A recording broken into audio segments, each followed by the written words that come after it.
জয় মা তারা। নমস্কার বন্ধুরা, আমি জ্যোতিষী গৌতম কুমার।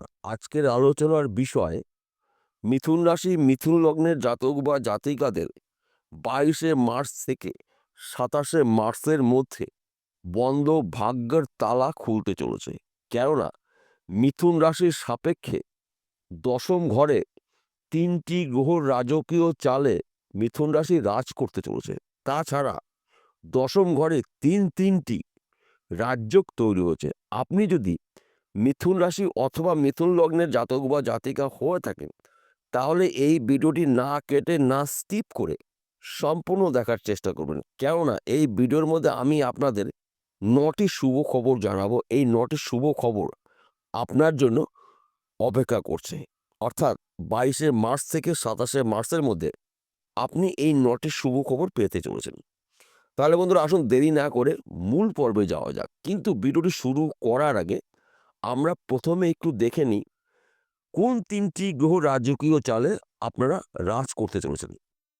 আপনার রাশির অধিপতি গ্রহ যুবরাজ গ্রহ বুধ বর্তমানে রয়েছে মীন রাশিতে, সঙ্গে রয়েছে সূর্যদেব। সূর্যদেব এবং যুবরাজ গ্রহ বুধ, এই দুটি গ্রহ কিন্তু পরস্পরের মিত্র গ্রহ। দুটি গ্রহ জুটি বেঁধে বোধাদিত রাজযোগ তৈরি করেছে আপনার রাশির দশম ঘরে, অর্থাৎ কেরিয়ারের ঘরে, কর্মঘরে। এক কথাতে বলা যেতে পারে কর্মক্ষেত্র আপনার ঝড়ের গতিতে আপনি কিন্তু এবার কাজকর্মগুলো পেতে চলেছেন বা উন্নতি করতে চলেছেন। তাছাড়া সূর্য এবং শুক্রর মিলনে শুক্রাদিত্য রাজযোগ তৈরি হচ্ছে। বুধ এবং শুক্রর মিলনে লক্ষ্মীনারায়ণ রাজযোগ তৈরি হয়েছে। বহু বছর পর মীন রাশিতে এত সুন্দর তিনটি রাজযোগ তৈরি হয়েছে। এই 3টি রাজযোগের প্রভাবে আপনারা কিন্তু প্রভাবশালী হতে চলেছেন। বিশেষ করে যেই কাজগুলো আপনি এতদিন ধরে খুঁজে বেরিয়েছিলেন, কাজ ঠিক হওয়ার পরেও কিন্তু সেই কাজগুলো আপনি করতে পারেননি, এইবার কিন্তু আপনি পরিশ্রমের ফল পেতে চলেছেন। কিংবা আপনি যদি বেকার বা বেরোজগার থাকেন, লক্ষ্মীনারায়ণ রাজযোগের প্রভাবে, শুক্রাদিত্য রাজযোগের প্রভাবে, বুধাদিত্য রাজযোগের প্রভাবে আপনি কিন্তু কাজকর্মগুলো পেতে চলেছেন বা করতে চলেছেন। আপনার অনেক দিনের আটকে থাকা অর্থ আপনি রিটার্ন পেতে চলেছেন লক্ষ্মীনারায়ণ রাজযোগের প্রভাবে। কিংবা আপনি যদি বিদেশে যাওয়ার জন্য প্রচেষ্টা করেছিলেন, আপনি যেতে পারেননি, যাওয়ার সময় বাধা সৃষ্টি হয়েছিল, হয়তো আপনাকে নেওয়া হয়নি কিংবা আপনি যাননি, এই সময়টা কিন্তু বিদেশ থেকেও আপনি ভালো খবর পেতে পারেন। বিদেশে যাওয়ার জন্য কিন্তু আপনি ভালো সুযোগ বা সুবিধা পেতে পারেন। কিন্তু যার সঙ্গে বিদেশে যাবেন তার সম্পর্কে ভালো করে জেনে বুঝে তবেই কিন্তু যাবেন। এবং আপনি যদি বিদেশে হয়তো রয়েছেন, আপনার টার্গেট পূর্ণ করে আপনি দেশে ফিরতে চলেছেন। তাছাড়া যারা পড়াশোনা করছেন, বিদেশে গিয়ে পড়াশোনা করার চেষ্টা করছেন, সুযোগ পাচ্ছেন না, আপনারা কিন্তু এবার সুযোগ আসতে পারে বিদেশে যাওয়ার জন্য, পড়াশোনাও আপনি করতে পারেন। এবং আপনি যদি হয়তো আপনি চাকরির জন্য প্রচেষ্টা করেছেন, চাকরি কিন্তু একটি ভালো খবর পেতে পারেন। সেই চাকরি সরকারি হতে পারে, বেসরকারি হতে পারে, ব্যক্তি বিশেষে। হয়তো আপনি চাকরি করছেন, চাকরির ক্ষেত্রেও কিন্তু আপনার পদে উন্নতি রয়েছে, প্রমোশন প্রাপ্তি রয়েছে। নানা জায়গার থেকে কিন্তু আপনার লাভজনক কিছু খবর আপনি পেতে পারেন। এবং চাকরি চলাকালীন আপনি কিন্তু ত্রিমুখী আয় উপার্জন করার সুযোগ পাবেন। হয়তো আপনি পার্টনারশিপে ব্যবসা করছেন, এই সময়টা কিন্তু আপনার পার্টনারশিপে ব্যবসাও কিন্তু আপনার অতি শুভ, কিন্তু পার্টনারের সঙ্গে সুসম্পর্ক রাখার চেষ্টা করবেন। লক্ষ্মীনারায়ণ রাজযোগের প্রভাবে আপনার গৃহে মা লক্ষ্মীর কৃপা আশীর্বাদ পড়তে চলেছে। তাই এই শুভ সময়টাকে আপনারা অবহেলা অপচয় না করে আপনাদের গুরুত্বপূর্ণ কাজগুলো শুরু করুন। সেই কাজগুলো কঠিন হলেও এই সময়টা কিন্তু বিনা বাধায় সেই কাজগুলো কমপ্লিট করতে পারবেন। তাছাড়া আপনি যদি ব্যবসা করছেন, ব্যবসার ক্ষেত্রে কিন্তু ঝড়ের গতিতে আপনি উন্নতি করতে পারবেন।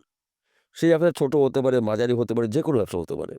ব্যবসার স্থান পরিবর্তন হতে পারে, ব্যবসা পরিবর্তন হতে পারে। এবং আপনি যদি ফটকা কোনো বিজনেসে যুক্ত থাকেন, এই সময়টা কিন্তু আপনার গোল্ডেন সময়। লক্ষ্মীনারায়ণ রাজযোগের প্রভাবে মা লক্ষ্মীর কৃপা আশীর্বাদে আপনারা কিন্তু আর্থিক দিক থেকে মজবুত হবেন। তাছাড়া আপনারা যদি জমি জায়গায় ব্যবসা করছেন, প্রমোটারি করছেন, জমি জায়গায় যুক্ত মিডিলম্যানের কাজ করছেন, এই সময়টা কিন্তু আপনার শুভ সময়। রাতারাতি আপনি একজন ধনী ব্যক্তি হতে পারেন। এবং আপনারা যদি কন্ট্রাক্টরের কোনো কাজের মধ্যে যুক্ত রয়েছেন, এই সময়টা কিন্তু বড় বড় কন্ট্রাক্টে আপনি সাইন বা সই করতে চলেছেন, কন্ট্রাক্ট পেতে চলেছেন লক্ষ্মীনারায়ণের কৃপাতে। এবং শুক্রাদিত্য রাজযোগের প্রভাবে, বুধাদিত্য রাজযোগের প্রভাবে আপনার জীবন থেকে কিন্তু দুঃখ, কষ্ট, সমস্ত যন্ত্রণাগুলো কিন্তু আপনি দূর করে সুখ, শান্তি, সমৃদ্ধি আপনি ভোগ করতে চলেছেন। সময়টা কিন্তু আপনার জন্য অত্যন্ত শুভ সময়। অর্থাৎ সময়ই কিন্তু শেষ কথা বলে। সময়ের ঊর্ধ্বে কিছু নেই। তাই আপনার জীবনে আসবে নানা দিক থেকে শুভ খবর, নানা দিক থেকে পয়সাকড়ির আসার সম্ভাবনা রয়েছে। এবং আপনি যদি এক্সপোর্ট ইম্পোর্টের বিজনেস করেন, এই সময়টা কিন্তু আপনার শুভ। রাতারাতি আপনি একজন ধনী ব্যক্তি হতে পারেন। মাঝে মধ্যে আপনারা ১ ঘর বা ২ ঘর লটারি টিকিট কাটতে পারেন ভাগ্য পরীক্ষা করার জন্য। কেননা মা লক্ষ্মীর কৃপা আশীর্বাদে আপনাদের কিন্তু আর্থিক দিক থেকে আপনারা মজবুত হতে চলেছেন। তাই বিশেষ করে এই শুভ সময়টাকে আপনারা আপনাদের গুরুত্বপূর্ণ কাজে ব্যবহার করুন। দেখুন আপনার জীবনে আসবে নানা দিক থেকে শুভ খবর। তাছাড়া ২২শে মার্চ থেকে আপনার শরীর মন ভালো থাকবে। স্বামী স্ত্রীর মধ্যে খুব সুন্দর বোঝাপড়া দেখতে পাওয়া যাবে। বর্তমান সময়ে যারা প্রেম ভালোবাসার মধ্যে যুক্ত রয়েছেন তাদের সময়টা কিন্তু অনুকূল রয়েছে। সন্তান শিক্ষা শুভ। পিতামাতার পুরো সাপোর্ট আপনি পেতে চলেছেন, কিন্তু আপনার ক্রোধের কারণে, আপনার বাক্যর দ্বারায় আপনার কিছু আপন মানুষও কিন্তু মুখ ফিরিয়ে নিতে পারে। তাই আপনার ক্রোধকে নিয়ন্ত্রণ করুন এবং আপনার বাক্যকে যতটা পারবেন সংযত করবেন। কেননা এই সময়টা কিন্তু আপনার মধ্যে অহংকার দেখতে পাওয়া যাবে এবং অহংকার কিন্তু পতনের মূল। কখনো যেন আপনার মধ্যে অহংকার না আসতে পারে, এই বিষয়টা আপনাকে মনে রাখতে হবে। আর তাছাড়া ২২শে মার্চ থেকে ২৭শে মার্চ আপনার এই কটা দিন কিন্তু ঈশ্বরের প্রাপ্তির দিন। তাই এই শুভ দিনগুলো, তাই শুভ দিনে আপনার গুরুত্বপূর্ণ কাজগুলো আপনি শুরু করুন। এই প্রত্যেকটা দিন কিন্তু আপনার জন্য শুভ। কেননা একাধিক রাজযোগ তৈরি হয়েছে আপনার রাশির ১০ম ঘরে, কেরিয়ারের ঘরে, কর্মের ঘরে। কর্মক্ষেত্র আপনার এই সময়টা শুভ। আপনি যেই কাজের মধ্যে যুক্ত থাকুন না কেন। তাই আপনাদের মাথা ঠান্ডা করে, কাজের লক্ষ্য স্থির করে আপনার গুরুত্বপূর্ণ কাজগুলো আপনি শুরু করতে পারেন। এইবার একটি কথা বলছি, আমি প্রত্যেকটা ভিডিওতে বলে আজকেও বলব। আজকের আলোচনা কিন্তু সার্বিক রাশিফল। অর্থাৎ মিথুন রাশির জাতক বা জাতিকেরা পৃথিবীতে লাখ লাখ কোটি কোটি রয়েছে। সবার জন্যই কিন্তু একই ফলাফল নাও হতে পারে। কেন এক হবে না?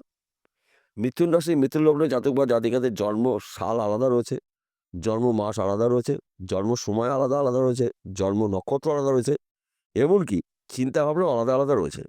তা আপনাদের জন্মকুণ্ডলী অভিজ্ঞ জ্যোতিষ দিয়ে বিচার করে নিন। যদি আপনার জন্মকুণ্ডলীতে আপনার রাশির অধিপতি গ্রহ বুধ, সূর্য, শুক্র, এই ৩টি গ্রহ যদি শুভ অবস্থায় থাকে, তাহলে আমি যে কথাগুলো বললাম ১০০% না মিললে ৬০ থেকে ৭০% মিলবে। আর যদি বুধ অথবা শুক্র কিংবা সূর্য ৩টি গ্রহের মধ্যে ১টি বা ২টি গ্রহদের দোষযুক্ত থাকে, তাহলে কিন্তু আপনার উন্নতি করার ক্ষেত্রে বাধা সৃষ্টি হতে পারে। আর যখনই বাধার সৃষ্টি হবে তখন কিন্তু আপনি জ্যোতিষের সম্পর্কে আপনার মধ্যে ভুল ধারণা আসতে পারে। তাহলে আপনাকে কি করতে হবে? আপনার জন্মকুণ্ডলী অভিজ্ঞ জ্যোতিষ দিয়ে প্রথম আপনাকে বিচার করাতে হবে যে আপনার এই ৯টি গ্রহ কে কোথায় কি অবস্থায় রয়েছে। যদি আপনার জন্মকুণ্ডলী না থাকে, হস্তরেখা বিচার করে নিন। হাতের মধ্যে ৯টি গ্রহর অবস্থান রয়েছে। যেই গ্রহ পরবর্তী অশুভ অবস্থায় রয়েছে সেই গ্রহর প্রতিকার করে নিন জ্যোতিষী পরামর্শ মেনে বা শুনে। বিষয়টা পরিষ্কার হলো। নমস্কার বন্ধুরা, আবার দেখা হবে।